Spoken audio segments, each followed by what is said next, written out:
me a hater all you want, but fuck them Yankees.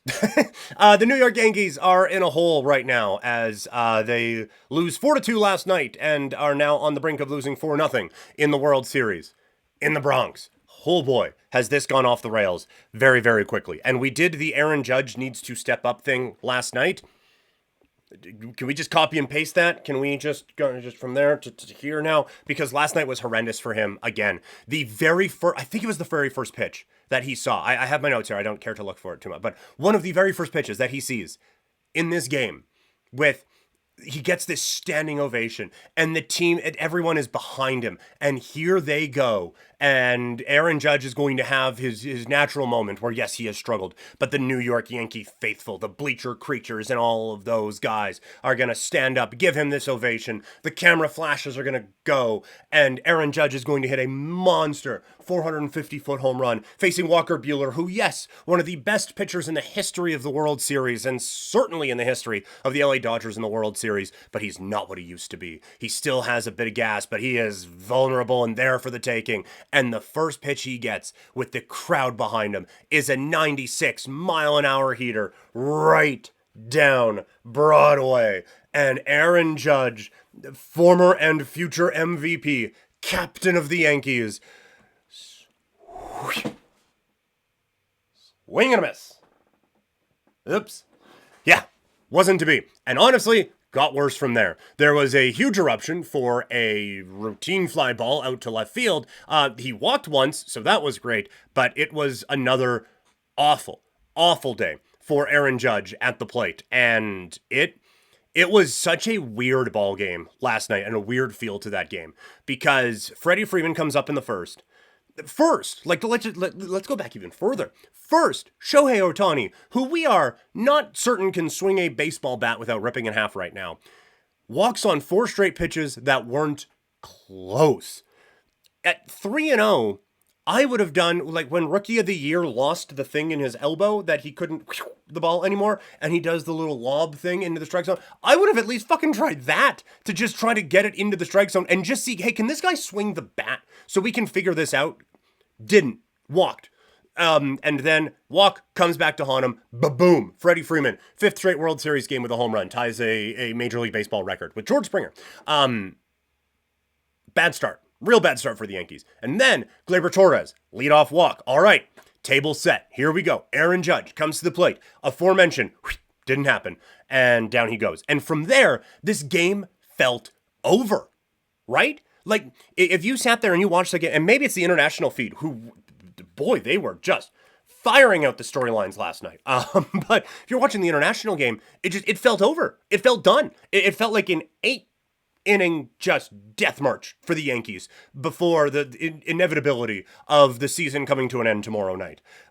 Basically until the 9th inning when Verdugo hits that home run. But like it never felt like the Yankees had a chance. It never felt like they had a hope. And part of that was Walker Buehler was brilliant. His fastball had some life, maybe a little straighter than you would want it to be, but still his fastball had real good life. His breaking balls were snapping off. He was just mixing everything greatly, locating everything perfectly. He was masterful in this ball game.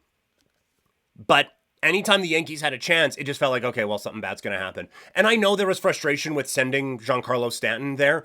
I actually don't think that was that bad of a call, just because how many opportunities are you going to get in this game to score runs? Up until that point, it was none.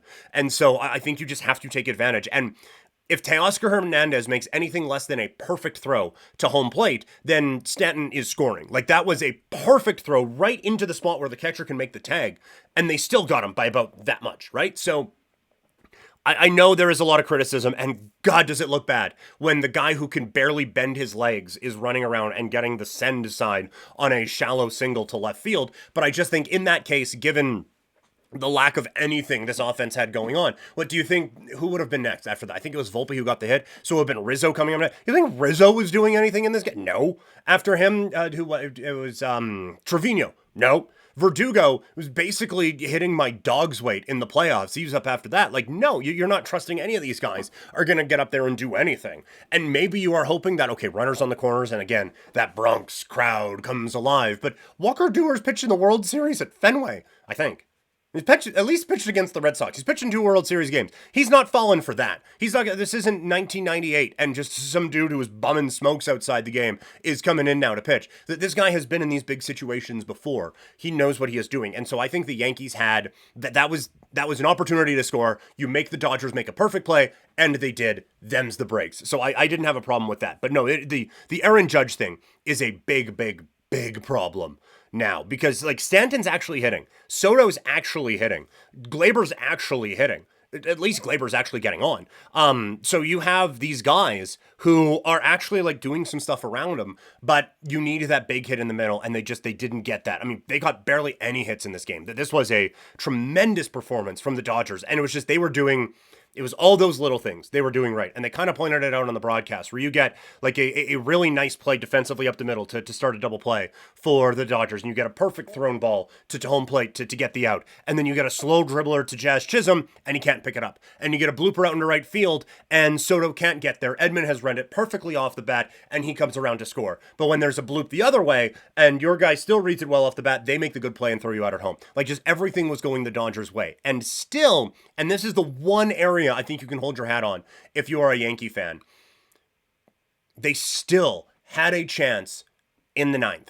Like they still, after it didn't feel like much of one to begin with, but after the Verdugo home run, all of a sudden now, hey, look, Soto is Gleyber and Soto, and then maybe Judge, who knows? They still had a chance with one swing to tie this game last night. And so from a Yankee standpoint, on a night where it felt like everything was going wrong, none of your guys could hit, none of your pitchers could throw strikes, you still only lost 4-2. So that has to give you a lot of comfort going into Game 4 tonight, that if they play even just average Yankees baseball, they should be able to win this game. It is obviously a gigantic climb coming out of this now, knowing that the guys who you have just faced, you are probably now going to have to face again in some way, shape, or form, pitching-wise, and try to get out of that. But the Dodger bullpen, while they shut them down last night, does not really give you in that game any indication that they have figured out any issues that they have. So I do think the door is still open a slight bit for the Yankees, but holy crap, did last night need to be the night, and it just didn't. So I do not think this is just a victory lap for the Dodgers. I wouldn't even be surprised if we got a Yankee win in this game tonight, but yeah, like the series does feel over, that's for sure. But who knows? Maybe Soto will be sick of hitting in front of Judge and want to hit in front of Vlad Guerrero Jr. next year. But I would bet against that. But no, it's been an interesting series. Freddie Freeman on his way to a World Series MVP, and we've had big moments. We've had big players step up. We've had big players not step up. It's had a little bit of everything in this series. We'll see what Game 4 has for us in store.